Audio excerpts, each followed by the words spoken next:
Wahia bedene etwe do ya fe edeniro wa kebenirisi wa be avana wa bokian o de wa o sa ho mo odion obokian o Jose na bulele obokian o efo sa ho obokian o ayire bayi usa ho mo ojon itu odan babokian o okay ma so bamba na odeme waye na abokoto imoto ya bungbe ya mage mase church church manaka we na ene wa mudi abode ni ma wa gun dan Ọlọ́run fẹ́mi abokian o koyo ma pon sa lo ba ye den e pon sa lo ba ye iwuna no mu yi mabo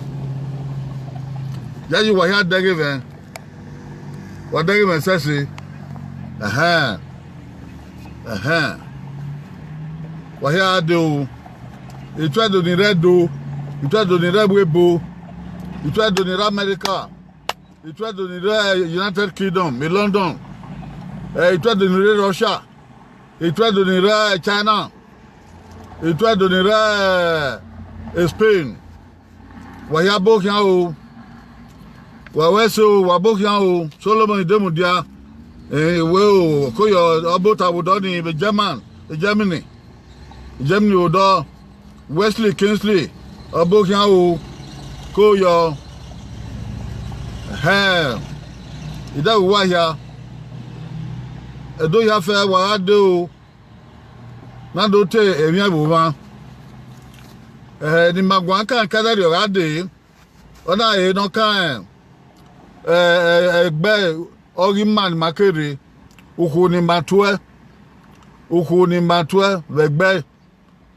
egbe ma aya uku ni matwe aya egbe ni makere eboka we mariri aye wagima yere o na twe uku ni matwe ni wakoyo mata esu gie na no de na ima ihe we tagbera ugie uda egbe ni makere uku ni matwe ke aye ha ra biye nne no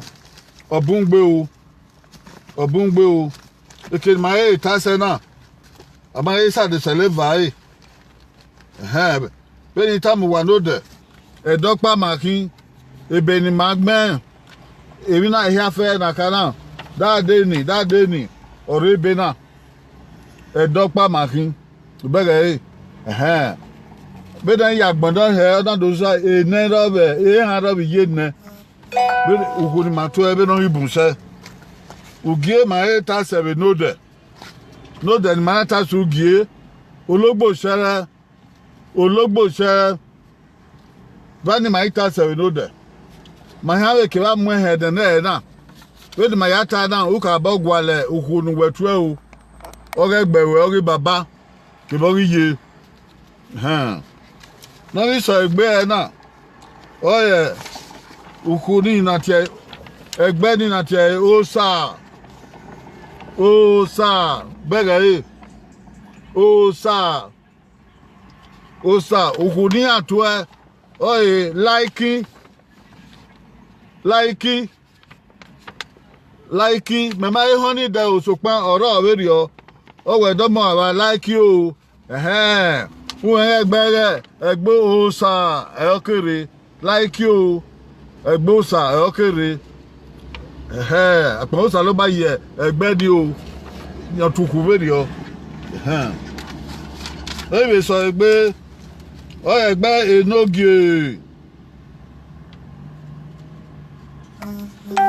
enogie orí iye kórí ọ̀wọ̀n ẹgbẹ́ enogie orí iye kórí ọ̀wọ̀n enogi owugo ni iye kori won bega enogi owugo iye kori won egbe enogi owugo iye kori won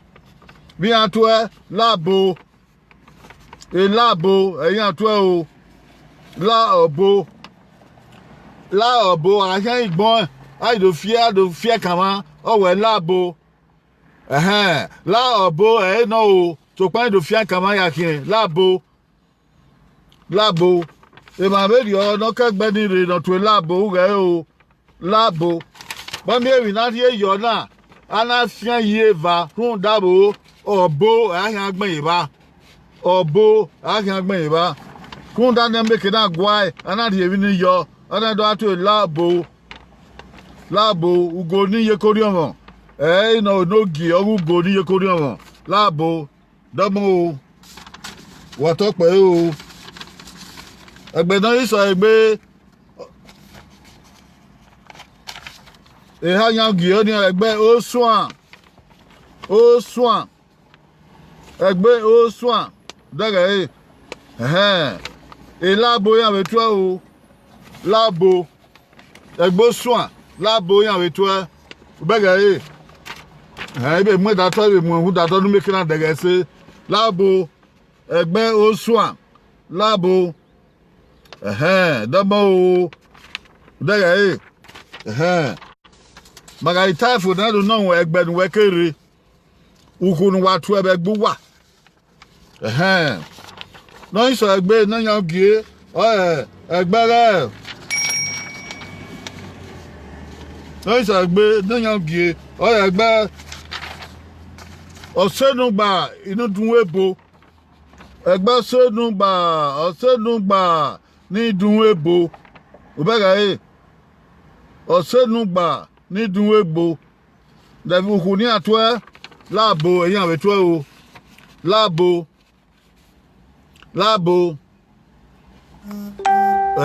egbe unie re odenuga ni dun ebo labo yan betwe o daga labo wa go do wekere uye o egbe na opogie isenyan gie egbe nu pogi isenyan gie egbore edogun daga edogun egbe baba edogun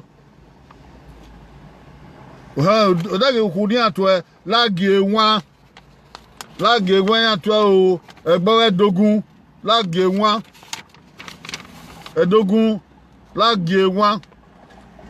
edogun lagie wan eya to o wa re egbe ni wekere uye o brother oni obokian o we kada we so we die motor na bodo we Austria no wa ye do aton o salobua na iso egbe o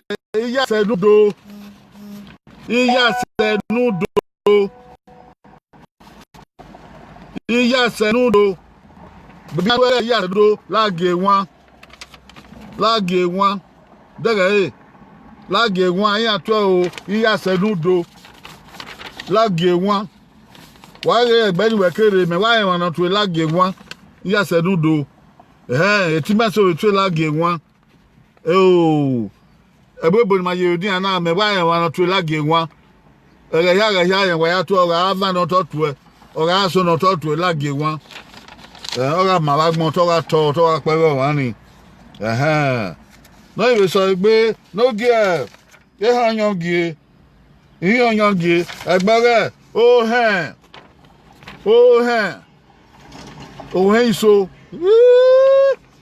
hen so wuwe so ponba wuwe so ponba ni abetwe láìso ẹ̀yin àtọ́ o heiso wúwé sápọ̀bá ukùní àtọ́ láìso ẹ̀yin àtọ́ o dúwà bẹ̀rẹ̀ heiso wúwé sápọ̀bá ẹ̀bùn ní sópọ̀bá màtíẹ̀ o ẹ̀ sápọ̀bá ẹ̀dí ẹ̀dọ́rẹ̀ sápọ̀bá sópọ̀bá bẹ̀rẹ̀ láìso ẹ̀yin àtọ́ o láìso òhẹ́ǹso wúwé sópọ̀nba Iyan to laiso bega wa ga gbe no ko ni wekere o no poge eyan gie oye unie ore enogie aho udaga enogie ore aho ubaga aho vi atue o laiso ya betue o enogie aho laiso ibe mo hu da so nu make na dege se enogie aho laiso ya betue o wa ri aho wekere aho re bedowa laiso udaga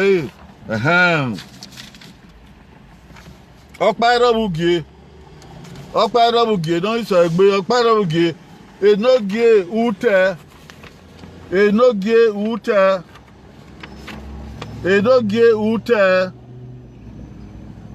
ute unieni eni abetu oye laiso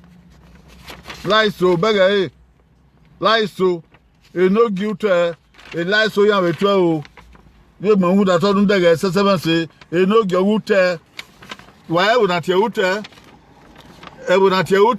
we ne ekoko kere upupo ekoko odoku wegwa egebi kwa agba ekoko owa egba won wa tan epo na o di egwa doku o ni ekoko dute edogute laiso oto o ya fe na yuke nogi o se no witengi nogi se laiso eyan abetu o okay no maya maso to na enogi ore idunga ubega enogie idunga enogie idunga vi an ritua laiso eyan ritua o laiso enogie idunga laiso yan ritua enogie ori idunga wasoro no kodore o idunga rebedo laiso yan ritua o wese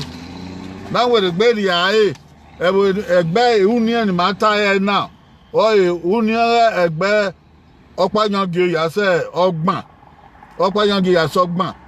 wana ye osa ya sun union ni eni abetu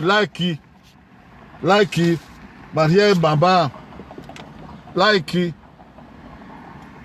egbe osa like eyan atwa o daga Tẹ́lẹ̀ sọ pé enogie ugo níye kóríọ̀mọ̀ ugo náà iye kóríọ̀mọ̀ ọ̀dẹ́gẹ̀ láàbò ẹ̀yìn àtúwẹ̀ o láàbò anáyìí èmi yọ àdìsẹ́lẹ̀ bàbá fún da ọ̀ọ́dì àìmẹ́kẹ̀ gbọ́n yìí anáyìí gbọ̀n láàbò wọn yóò bí lóògì ọgbọ̀n òde kóríọ̀mọ̀ ẹ̀wù yóò láàbò. Nupoge ha ni mata ba osuan daga osuan egbe ni na osuan ni ametu labo o ye be gbore enogi o ye kori omo labo ya ametu la obo wa re odo ni wekere wana tu labo ya fe duwa han ya no se gbe oye osenugba iduebo edere labo ya betu o labo la obo ede agbe utu baba labo udere egbe unie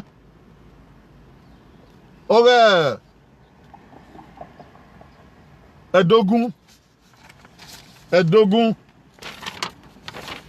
egbe no kwa ni fi o Edogun daga e egbe Edogun gebi don to o lage wan egbe ni to uni re lage wan inu ma to uni o lage wan inu wa su ni lage wan daga e egbe ni kere o egbe Edogun o je gbe o abi to di gbera na ana do ati e am de so egbere iya senudo wa e na te udo odo de via local government wa lupis local udo tawo e pis local wale ope egola o udo ope bo na o egene de na toka o we le kaya su do do ni dori se egene de udo lage wan o to o lage wan ogie wan lage wan iya se nu do obere ma be to ni na ba a do te don so egbe ohin so buwe so ponba ohin iso wuwe so ponba udaga ohin iso wuwe so ponba laiso eyan we to o laiso baya fe no iku ni ani re uni ro ohin so wuwe sapoba so ponba sapo so ponba laiso eyan to o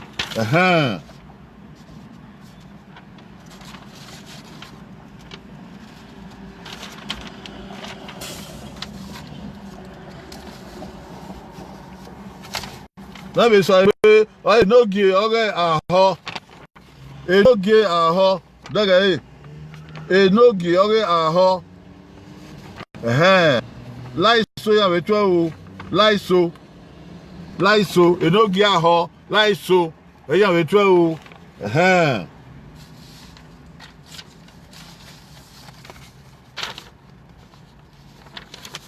what talking about no is agbe enogie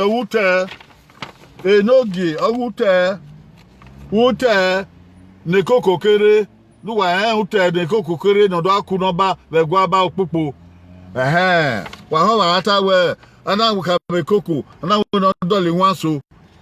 eko degbedegbo yaku o se dopa o eku na yan rio wa de igbe na bi ade yan na e ba so na gwe zio na we koko u dole wan so oni die ma egbe nakaso udoli wan so ekoko yin aka mo wan na we na so no de so na when you so no de ya we so na ekoko nu te ni atu du ni so do laiso ekoko nu de enogi owu te laiso daga laiso eyan to o mata enogi ore idunga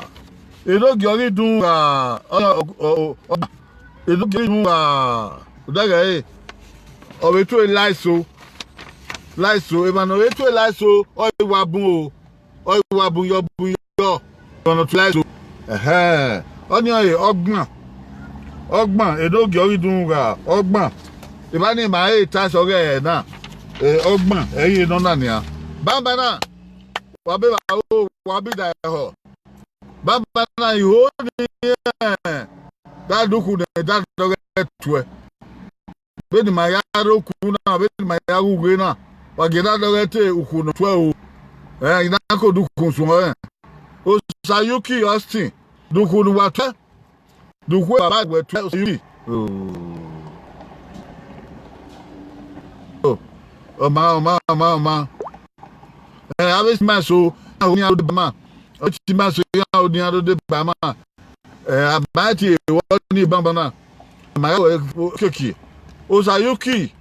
ureba o Sayuki osi duku nu tue mo la dia ni daga o di keke du keke no la dan utape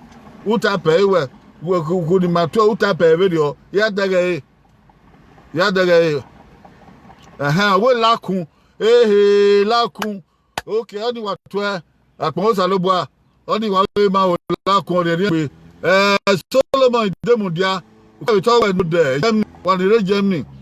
okay we lagi san egbezamo e wanta egbezamo lagi san yes ogie san obi epen obi ezon zebu obi no nyamozo obi no hamu obi na nyimi obi uzebu na zamoma oh wa na ma ebe na ya to na ya fun ukunu to tabe baba tabe yeye we ukunu wa to no ma ebe na ya nwa anwa o osahon we osahon mo odion we labo wa to okay la obo obi obo no zobo o fe ko obi obo koyo sa mo jo ogbon la dia ayere Joseph na bule le dukunu wa to bela tape gege dukunu to be da ta se no mi oku bo elagesan yesan bi epen obi ezomo dun zebu obi no nyamozo koyo duwa bi okay aiso egbe efosa osahon tape la dia dukunu wa to efosa osahon gege tape gwedege elagesan wa to gesan bi epen koyo obi ezomo koyo bi zebu na zabawa koyo ayire bayi osahon bon odion oye nu ka gbon wo na ba osahon bon odion dan on loru femi to wo mama o dukunu watwe dan on loru femi dukunu watwe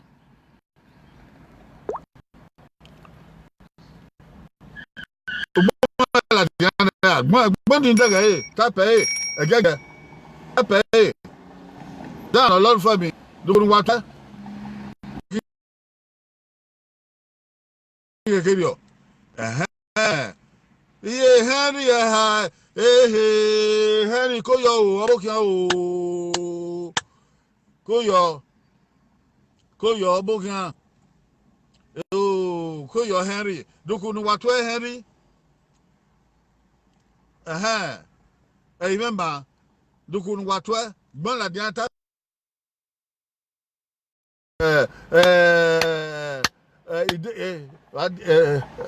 igeduma obi geduma dukunu watu o gbonade eyan kunu watu uwe miamia dukunu watu Henry ina water okay utabawe o gbonade Wesley Kingsley tabi ma kunu watu o towe mama bon la dia gege bon la dia na daga tape Wesley Kingsley dukunu watwe ela gesa wa wetu ayo were etogere o towe ela gesa wa wetu o bagerio so wen era hon dukunu watwe bon la dia gege dukunu watwe o ma egbon e ma daga dukunu watwe koyo Solomon wedamon koyo bi rawe izoge Larry ọmọ egui izoge Larry ọmọ egui daberu weke gun adena dukunu watwe we kwetu kwa irabudo ugu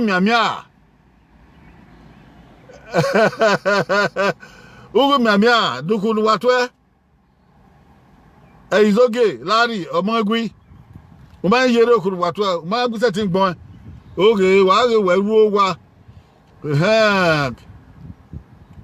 oh Solomon demu dia we o maka me ya so wa e wanta no o maka ya se a church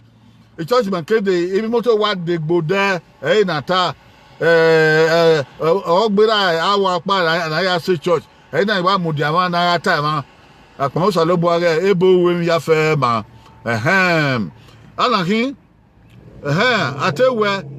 atewe Bradley owe lagite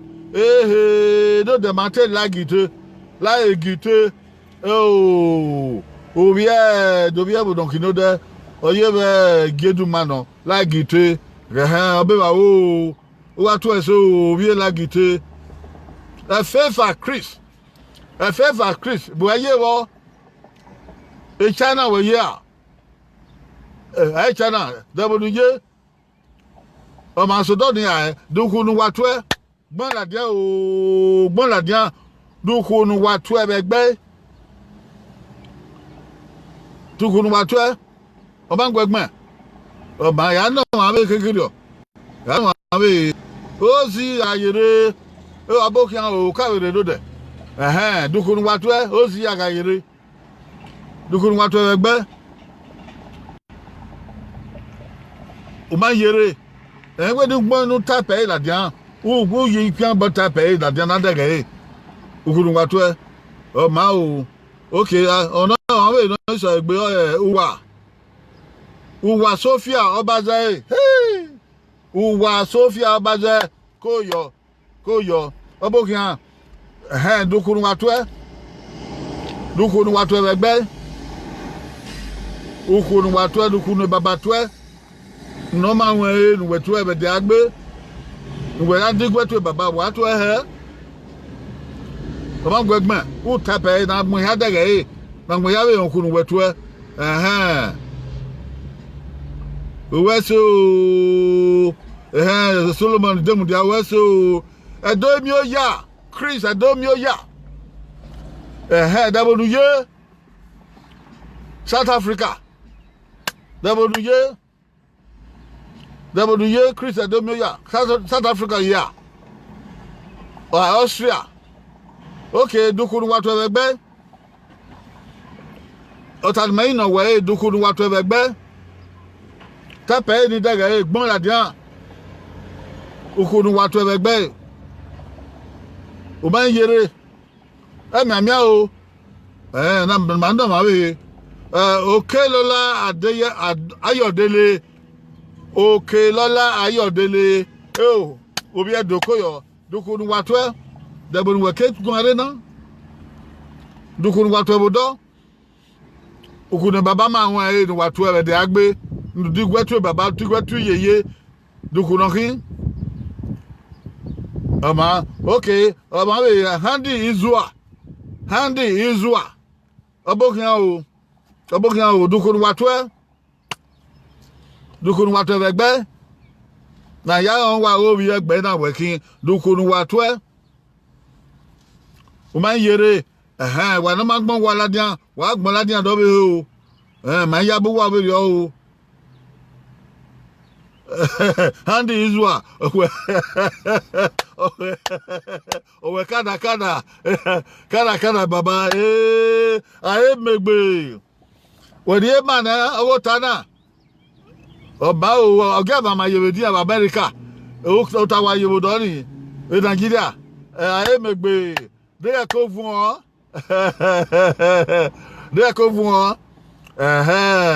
okay aye megbe o Kobira we Veronica Lee Asia iya o Veronica na re Chicago America obo kian o obiedo no biebo obiebo no biedo kuwe koda fun e do wa kin o Veronica Lee Asia obo kian o doku ne oga ma won nu wa tu egbe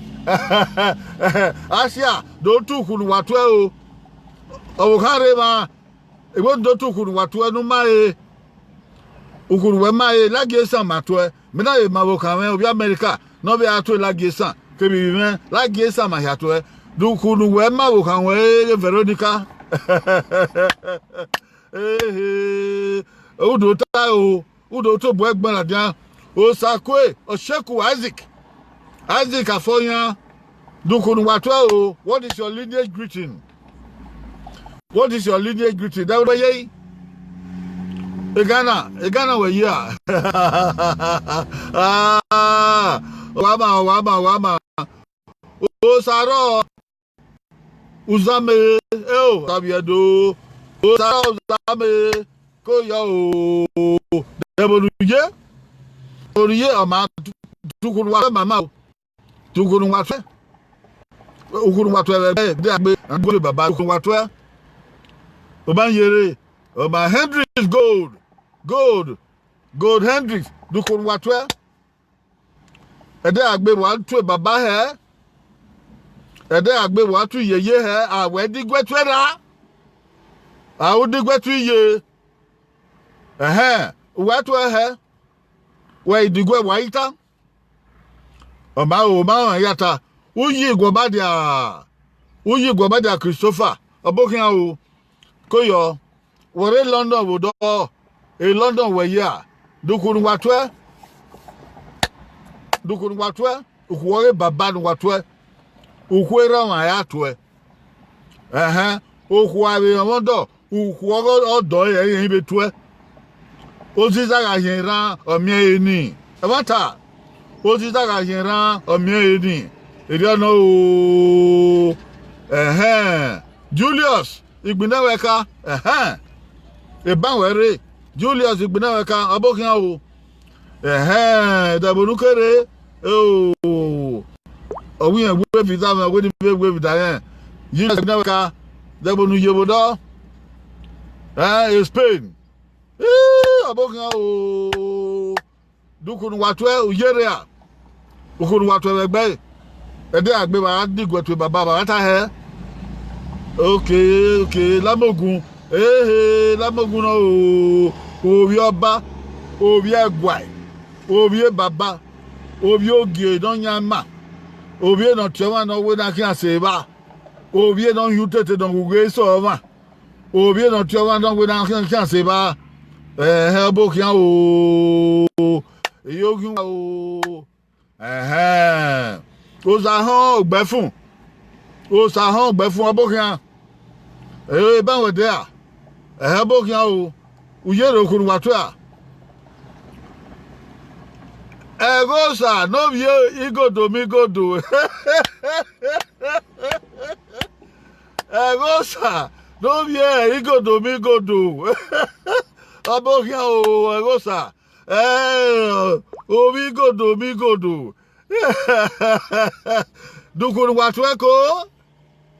dukunu watu gbena dia digidege lamogun umogun egwa obi oge no nyama obi no yutete no gwe so ma obi no go ma ebun ayo all right anahi Osadola Moses abokin o okay Osadola Moses abokin o anahi Israel lamogun watwe okay we handi Israel we laiso okay laiso abokin laiso abatwe laiso banyan twe laiso yan bo wa go bi oge edogi ogugo ni ye mo wa go bi oni wekin laiso onigbe oziza ga yira omie eni e mata no ikwo te ya won do ya mo ku neri atwe oni ya betwe ya aro bu kan atwe de la bieze no de la giesa no de la loke no so pa yen ga iso o ko we baba pa ona ya won do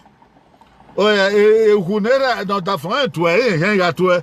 runda wo oziza ga hira omie eni wo oziza ihun náà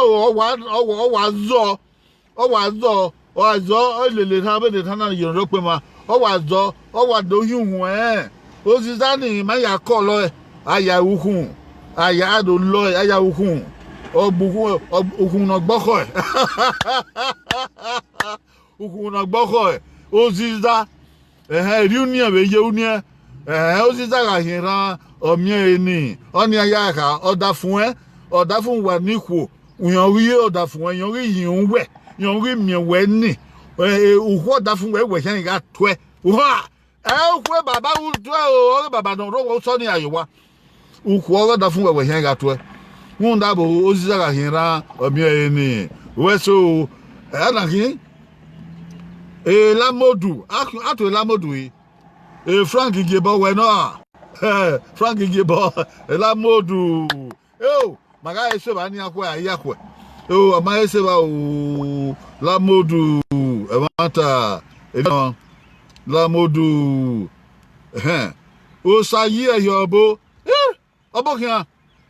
o sayi eyobo obokian da we ketiere oni wa rebodo emata o sayi eyobo wa ya bokian o láyé ọ̀rẹ́ dẹ̀nẹ́ akwe máwèké Sunday ebi abẹ́ẹ̀kì yẹ́ ni wọ́n gbá gbìmí ihun fi ẹgbẹ́ lẹ́yẹ oréròpẹ̀ ẹ̀ẹ́dìkì o ọbọ̀kìá o I love you and thank you for coming ẹ̀dọ́ wà yá kẹ́pà eru wà ẹ̀dọ́ yá kẹ́pà ọ̀kan wà rẹ̀ ìsápẹ́lẹ́ ọ̀kan nu ara wọ̀rí ọ̀kan nu ara orópẹ̀ ọ̀kan nu ara ìsoko òbí ẹ̀dọ́ wàhíàkín wàsùn agbóòdẹ́dì wà ayédèrè Nàìjíríà kàràkọ̀ á máa ń do wá ẹ̀dọ́ náà do èdè ọ̀nà ẹ̀dọ́ náà bàyẹ̀ ẹ̀dọ́ náà do igodo migodo wọ́n ẹ̀wé nàta ẹ̀ ọ́ ní ọ̀wá igodo migodo ọ́ ní ọ̀wá ẹ̀dàjò Sunny Machine Augustine Sars odo sàrọ́bọ̀tọ̀ mọ́ẹ́gbí yíyàrá o wọ́n yá bẹ́ẹ̀ bá o wọ́n bá vanna wọ́n wẹ́sẹ̀ o ọ̀dẹ̀dẹ̀ gbé ní àkólà ọ̀nà asobọyegbe ọmọ akọ ìmàṣẹ àbìdọgbèrè kìbá sùn ẹ ọpá yangbọn máa yà sùn akọ ẹ ọgbọn máa yẹ tẹsẹ náà ọpá yangbọn ayẹyẹ kìtàbá kọ ẹ ọyà tẹsí yéva ìkàbọn wà wẹ 76 hàn ẹrọ yé nẹ ikú ni màá tó ẹ kí o àtàsí wa nọmọ ẹmí ọgẹ ìpẹ̀wọ̀n wà yà fẹ́ o wà bẹ́ wà o. Ni rebo na baby na so na edemu na wodo wa ki ogwe o ni rebo na naro giava o ma o ki ota na o kan ku o ni rebo na naro wi obo wi o wa we baba do wa gwi ye do de guma okunu watwe wa no ma okunu watwe an no wa ba wa ma uri okun ya ne baba o we duku ni matwe baba James Simon o no we duku ni matwe ni baba taba won dere ye no we no we ye dukun matwe le ba se ba wa ya ri YouTube o pota YouTube wa ga se ba wa ya pion ore ni ati subscribe ya pion na make na ri mabun na ore bi na mauna na ne bo make na ri mabun ya subscribe aha sayo o azigo yo ya pion na we ka we ba no sun ni bi edo ya wan la o da o so agbo afia gbe ma ya o bi edo ya fe ebonu wa ri aye o wa ga ma ba gbon wa ga kian wa so wa o we iri wa hun fu a wa yo bo we manu wa yo we manu wa wi ebokun wa do o wa da fun wa do wa ga bi ele ba mo o wa ga bi ele ba mo age o hamu wa we mi a ba eni ahan efo osalogbaro owadi igonu wa wadi ba enu wa wa ga bi ele bodo de do abunyo wo tagbon ya fe ise imara buyo o ise ise oke owie o ise sabaguwara o ise akwena the Thursday wa be ade o ise oke owie bye bye